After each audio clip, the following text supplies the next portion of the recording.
오늘은 하나님의 주권적 선택이라는 제목으로 말씀을 전하고자 합니다.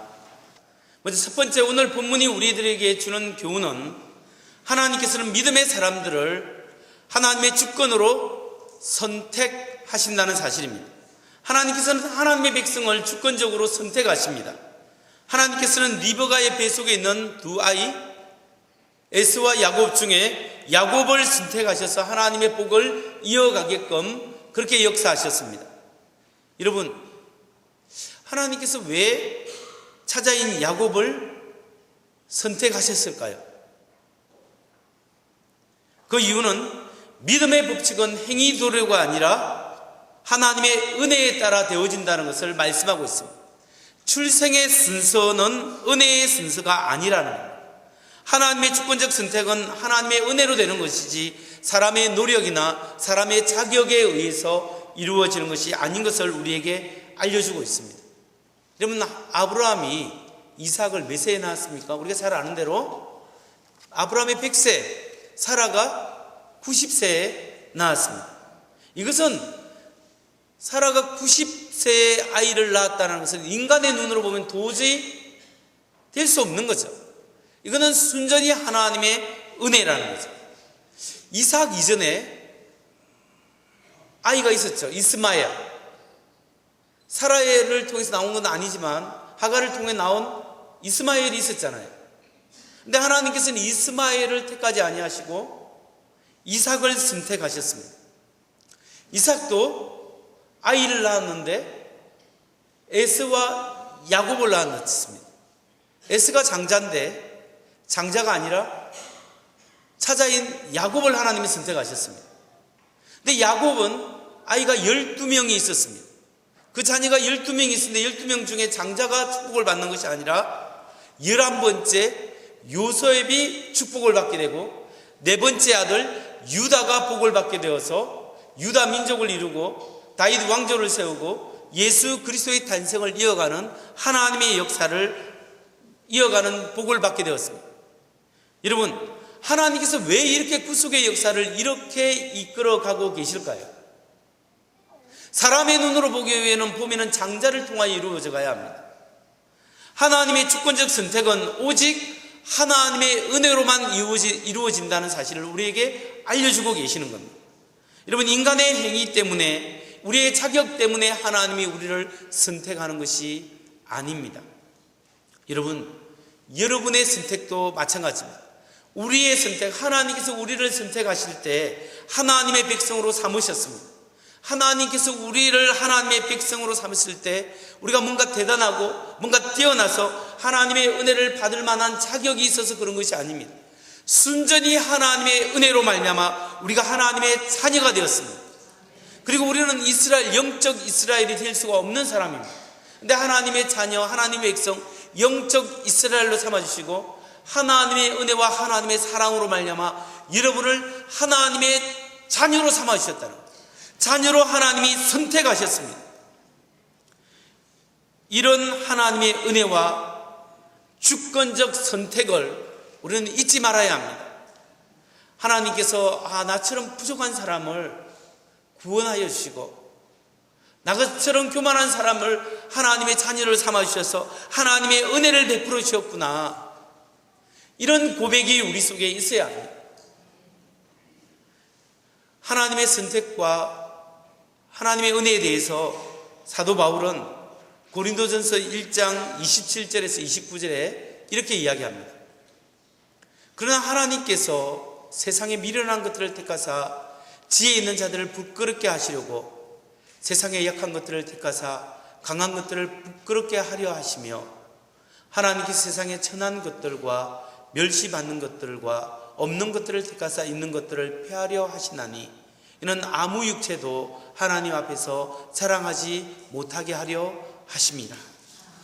하나님께서 우리 연약한 우리를 택하신 거예요.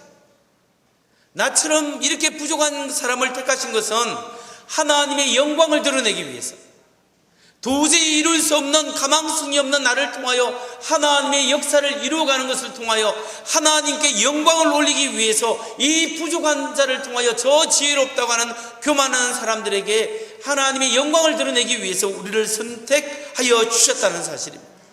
하나님 앞에 선택을 받은 것만으로도 우리는 자부심을 가져야 합니다. 하나님께 감사를 드려야 합니다.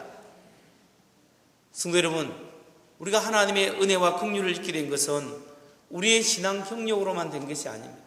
내가 신앙이 너무나 좋기 때문에, 내가 신앙의 가문에 태어났기 때문에, 우리 가정이 신앙의 가문이기 때문에 우리가 얼마나 대단한가, 이것 때문에 하나님의 선택한 것이 아니고, 우리 마음속에 하나님을 사모하는 마음, 우리 마음속에 겸손히 주님 나를 도와주옵소서 하나님을 갈망하는 그 마음 때문에, 하나님의 은혜가 아니면 나는 아무것도 아닙니다. 하나님의 은혜가 아니면 살아갈 수 없습니다. 이렇게 하나님 앞에 고백하는 그 고백 때문에 그 믿음 보시고 우리를 선택하셨다는 거예요. 그렇기 때문에 하나님 앞에 겸손한 마음 가지셔야 합니다. 우리 하나님 앞에 겸손한 마음, 은혜에 대해서 겸손한 마음을 가질 뿐만 아니라 또 하나는 우리가 자부심을 가져야 돼요. 하나님 앞에 우리가 대단한 자부심을 가져요. 왜냐? 이 부족한 사람을 하나님의 자녀로, 하나님의 백성으로 선택하셨다는 거예요. 감사합니다. 주님이 나를 불러주셨습니다. 이 고백과 이 은혜와 이 감사가 우리에게 넘치시기를 주의 이름으로 축원합니다. 그렇다면 우리가 예수 믿고 하나님의 선택함을 받은 하나님의 백성이 되었기 때문에 우리는 너무나 감사한데, 안 믿는 사람의 입장에서 생각해 보십시오. 예수 안 믿는 사람, 불신자의 입장에서 생각해 볼 때 하나님의 선택에 대해서 왜 하나님은 저 사람들은 선택하고 왜 이 사람은 선택하지 않았습니까? 이렇게 불평할 수 있겠습니까? 있지요. 만일 하나님이 구원받을 사람을, 이 사람들은 구원받을 사람이다 이렇게 정해놓고 저 사람들은 구원받지 못할 사람이라고 정해놨다면 얼마나 이것이 불공평한 일이겠습니까? 도대체 이게 말이나 되겠습니까? 이렇게 이야기하지 않겠습니까? 우리가 이런 면에서 볼 때 하나님의 주권적 선택에 대해서 우리가 어떻게 이해해야 하겠습니까? 많은 사람들이 하나님의 주권적 선택을 오해하는 경우가 많습니다. 그래서 오늘 우리가 살펴볼 두 번째는, 하나님께서 우리를 선택하실 때는 정의의 잣대로 선택하지 않고 긍휼의 잣대로 선택하신다. 이걸 알아야 됩니다. 하나님은 우리를 긍휼히 여기시는 긍휼의 잣대로 선택하시고 인간의 자유의지를 기초로 해서 긍휼로 선택하신다. 이 사실을 이해해야 합니다. 여러분, 하나님이 우리를 심판하실 때는 그 잣대가 공의의 잣대입니다. 하나님의 거룩함으로 공의의 잣대로 우리를 심판하세요. 그러나 하나님께서 우리를 구원하실 때는 공의의 잣대가 아니라, 하나님의 칼날이 아니라 하나님의 은혜의 잣대, 하나님의 긍휼함의 잣대로 우리를 대시고 구원해 주신다는 사실이에요. 많은 사람들이 간과하기 쉬운 것이 있습니다. 그게 뭐냐면 모든 인간은 죄인이라는 거예요. 왜 내가 죄인입니까? 내가 별로 나쁜 짓도 하지 않았는데. 성경이 말하는 죄라는 것은 우리가 꼭 도둑질하고 사기를 치고 잘못 남을 괴롭히고 그런 죄만을 말하는 게 아니에요. 그런 죄의 현상들이고, 가장 근본적인 죄는 우리 마음에 하나님 두기를 싫어하고 내가 나의 삶의 주인 되어 살아가는 것이 죄라는 거죠. 하나님 없이 내 마음대로 살아갔기 때문에 우리는 생명에서 떠났고 하나님의 구원에서 끊어져 버렸습니다. 그러니까 모든 이런 죄인들은 죄악의 홍수 속에 지금 떠내려가고 있는 거예요. 하나님의 거룩의 잣대에서 보면 이런 죄인들은 다 심판을 받게 되는 거죠. 그런데 하나님의 문제가 뭐냐면 우리를 사랑하신다는 거죠. 우리를 이런 도구나 물건으로 여기지 아니하시고 하나님을 우리를 사랑의 대상으로 삼으셨다라는 거예요. 그러니까 죄악으로 말미암아 떠내려가는 인생이 너무나 불쌍하고, 그러려고 하나님이 만든 것이, 우리를 만든 것이 아니기 때문에 하나님은 우리를 긍휼히 여기시고 불쌍히 여기셔서 하나님의 은혜의 잣대, 긍휼의 잣대로 우리 하나님의 손을 내미시는 거예요. 하나님의 손을 내밀 때마다 그 내미는 하나님의 손을 붙잡는 사람마다, 하나님 앞에 붙잡는 사람마다 긍휼함을 받고 구원을 받게 됩니다. 붙잡느냐 붙잡지 않느냐는 사람의 책임이라는 거죠. 따라서 조금이라도 하나님 앞에 마음의 문을 열 수 있는 사람, 조금이라도 하나님의 부르심 앞에 응답할 수 있는 믿음의 씨앗이 있는 사람이라면 하나님께서 손을 내밀어 구원하신다는 거죠. 이건 하나님의 긍휼하심 때문에 구원하시고, 그 구원하시는 사람의 길을 예비해 주시는 것이 하나님의 선택이라는 겁니다. 따라서 성경이 말하는 주권적 하나님의 선택은 이런 것입니다. 하나님께서는 전지하시기 때문에 우리가 무엇을 선택할지 다 알고 계세요. 하나님은 우리가 자유의지를 가지고 어떻게 살고 어떻게 선택하며 하나님을 선택할 것인지 거절할 것인지도 다 알고 계세요. 심지어 우리가 태어나기 전에도 하나님이 우리를 보시고 우리를 아시고 우리가 어떤 것을 선택할지 하나님께서 그 가능성을 다 알고 계십니다. 그 알고 계시기 때문에 하나님께서 우리 믿음의 씨앗으로 하나님을 선택하는 사람에게 길을 예비하시고 준비하시는 것이 하나님의 예정이요 선택이라는 거죠. 하나님께서 에서와 야곱을 보면서 에서보다 야곱이 하나님의 말씀에 순종할 거다는 것을 미리 아신 거예요. 이 말은 하나님께서 에서를 하나님 잘 안 믿도록 일부러 그렇게 만들었다라는 뜻이 아니에요. 하나님이 개입하지 않고 가만히 두어도 에서는 자기 자유의지로 하나님을 사랑하거나 하나님을 쫓는 것이 아니라 세상을 사랑하고 자기의 욕구와 욕망을 쫓아서 살아가는 사람이에요. 야곱은 가만히 두어도 하나님을 사랑하고 하나님의 뜻 가운데 살아가는 그런 사람, 자기 의지가 강하지만 결국 하나님 앞에 순복할 사람으로 하나님이 미리 아신 거예요. 미리 아시고 그 가는 믿음의 씨앗을 미리 보시고 하나님 미리 준비하시고 단지 하나님 야곱을 긍휼히 여기시고 미리 선택하셨다라는 거예요. 기회는 동일하게 주어지지만 사람이 자기 의지로서 선택하는 것이 다르기 때문에 하나님의 그 믿음의 반응에 따라 달리 준비하시는 것이 하나님의 선택이요 예정이라는 거예요. 그러니까 하나님의 예정에는 불공평한 게 없어요. 하나님이 예정하셨다는 것은 이 사람들은 절대적으로 구원을 받고 이 사람은 어떻게 선하게 살든지 간에 다 지옥 보낸다, 이게 하나님의 예정이 아니에요. 우리가 어떻게 선택하나, 어떤 믿음의 씨앗을 가지고 있냐에 따라 하나님이 준비하시는 것이 하나님의 은혜요 하나님의 예정이라는 거죠. 이런 의미에서 하나님께 불공평하다고 말할 수가 없는 거예요. 로마서 9장 12절로 15절 말씀을 보겠습니다. 리브가에게 이르시되 큰 자가 어린 자를 섬기리라 하셨나니 기록된 바 내가 야곱은 사랑하고 에서는 미워하였다 하심과 같으니라. 그런즉 우리가 무슨 말을 하리요? 하나님께 불의가 있느냐? 그럴 수 없느니라.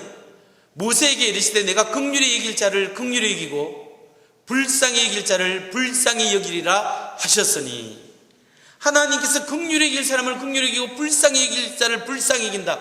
하나님께서 주권적으로 그 믿음의 씨앗, 마음의 씨앗과 상태를 미리 아시고 하나님께서 긍휼히 여길 사람을 긍휼히 여기는 것은 하나님의 주권이요 하나님의 주권적 선택이라는 거예요. 그러니까 하나님 앞에 조금이라도 마음의 문을 열어서 긍휼하게 하나님 앞에 나아올 수 있는 사람은 복음의 씨앗을 듣게 하시고 하나님 말씀에 응답할 수 있는 환경을 조성하시고 인도해 주신다는 사실입니다. 여러분, 지난 20세기에 놀라운 사실은 사실 이슬람권에서 기독교로 개종한 사람들이 많이 있답니다. 보고서에 따르면 이슬람에서 기독교로 개종한 사람들이 참 지난 20세기에 많이 있었습니다. 그런데 어떻게 해서 그렇게 이슬람을 믿다가 기독교로 개종을 했느냐? 그럴 때 여러 가지 이유가 있지만 그 중에 한 요소가 신비적 초자연적 현상을 본 사람들이 많았다는 거죠. 꿈에 예수님을 만났다든지 어떤 환상을 보았다든지 어떤 기적을 체험했다든지 그걸 통하여 예수님을 보게 되었고 신약 성경을 알게 됐다든지 신비스러운 경험들을 이것저것을 통해서 예수를 믿게 된 사람들이 제법 많이 있다라는 거예요. 이것은 하나님의 은혜입니다. 지구상 어디에 있든지 심지어 중동 국가에 있든지 그 사람 마음속에 하나님을 찾고 하나님의 은혜를 갈망하는 사람이 있다면 하나님은 선교사를 보내든지 꿈에 어떤 천사를 보내든지 어떠한 방법으로도 하나님께서 그 사람을 복음으로 초대할 수 있는 그 길을 여신다는 거예요. 그게 하나님의 긍휼이요 하나님의 사랑이요 하나님의 열심이라는 거예요. 어떤 사람은 심지어 기독교 집안에 태어나도 예수님 하나님 안 믿는 사람이 있어요. 어떤 사람은 엄청난 불교 집안에 있더라도 그 집안이 변하여 예수 믿는 사람들이 있지 않습니까?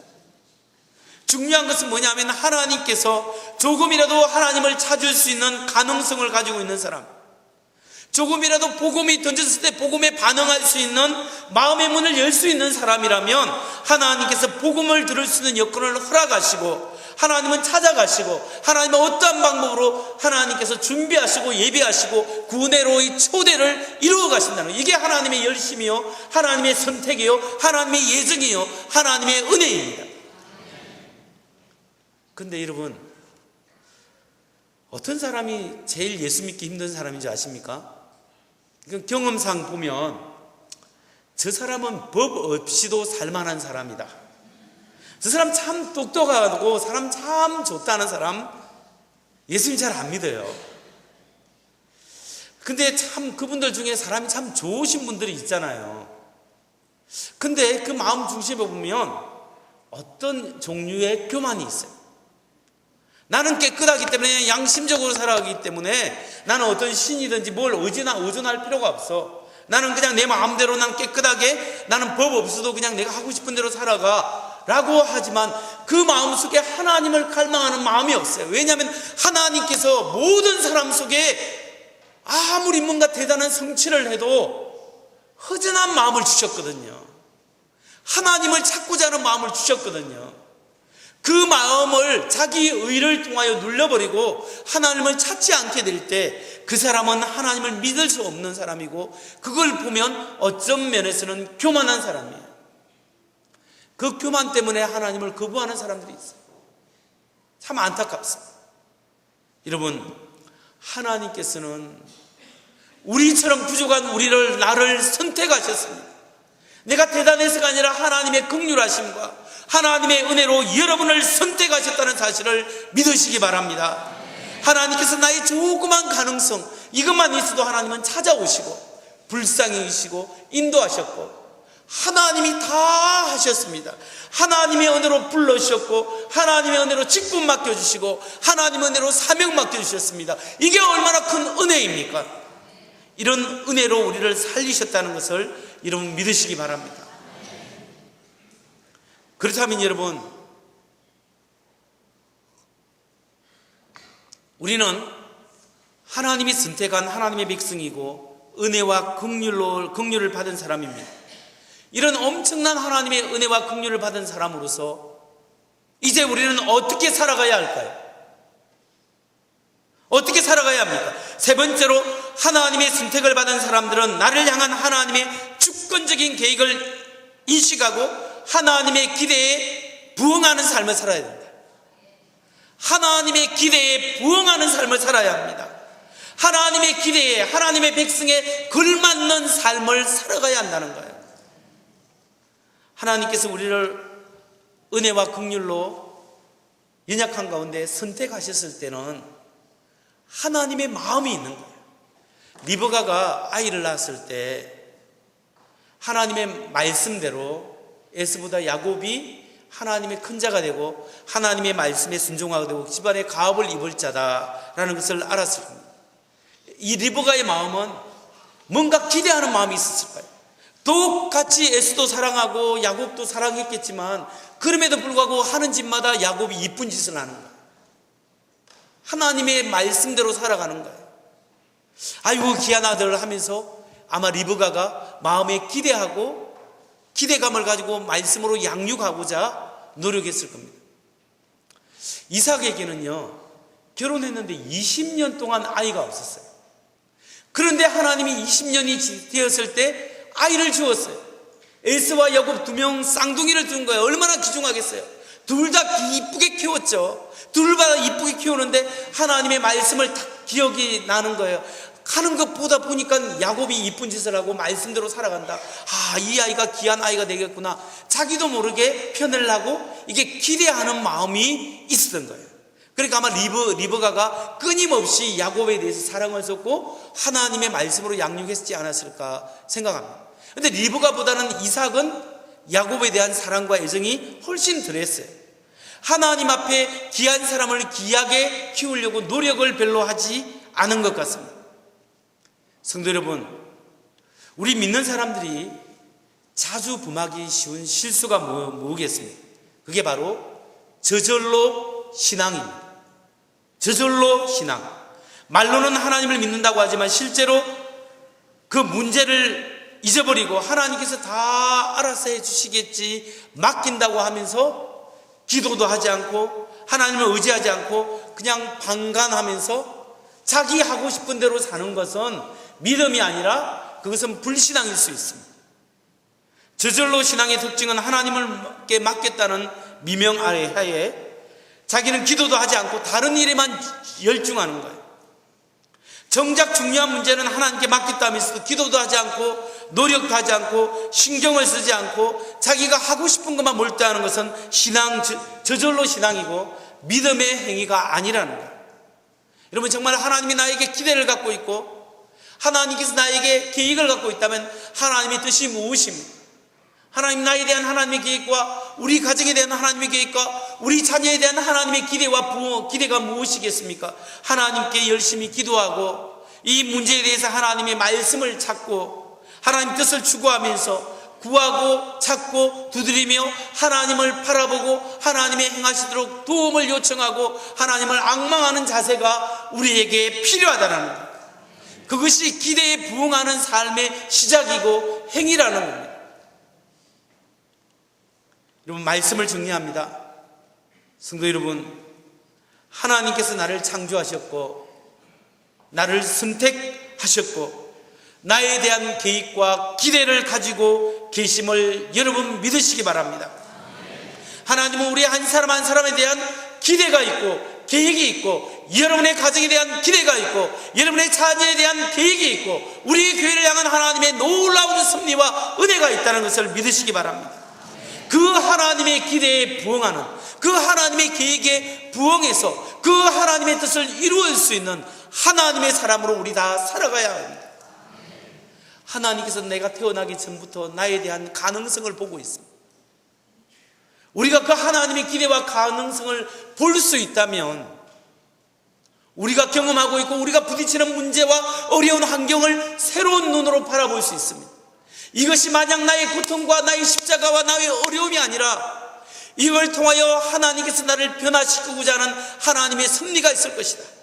이것을 통하여 나를 연단시키고 훈련하시는 뭔가 하나님의 섭리가 있을 것이다. 이런 생각을 가질 수 있는 환경이 달리 보이기 시작하는 겁니다. 그렇기 때문에 여러분, 하나님의 주권적으로 여러분을 선택하셨다는 사실을 믿으시기 바랍니다. 하나님이 나를 불러주셨습니다. 이 믿음을 가지시기 바랍니다. 그리고 나라와 우리 가정을 통한 하나님의 뜻과 계획이 있음을 믿습니다. 믿으시기 바랍니다. 그래서 환경을 새롭게 인식하십시오. 그리고 하나님의 기대에 부응하는 삶을 살기를 원합니다. 하나님이 도우시고 인도하시고 역사하시고 부족한 나에게 깨닫게 하시고 보게 하시고 알게 하여 주옵소서. 그래, 나를 통하여 하나님께서 하고자 하는 하나님의 뜻을 이루시고 나를 통하여 드러낼 하나님의 영광이 드러나게 하여 주옵소서. 이 낮은 자, 이 부족한 자를 통하여 하나님께서 높이시고자 하는 하나님의 뜻이 무엇인지 모르지만 하나님 이루시옵소서. 소원하고 하나님을 바라볼 때 하나님이 여러분을 통하여 놀라운 하나님의 뜻을 이루어 가실 줄 믿습니다. 오늘도 그런 하나님의 놀라운 뜻이, 놀라운 은혜와 영광이 우리의 삶 속에 바닷물같이 홀로 넘칠 수 있는 놀라운 은혜를 경험하게 되는 우리 모두가 되기를 주의 이름으로 축원합니다.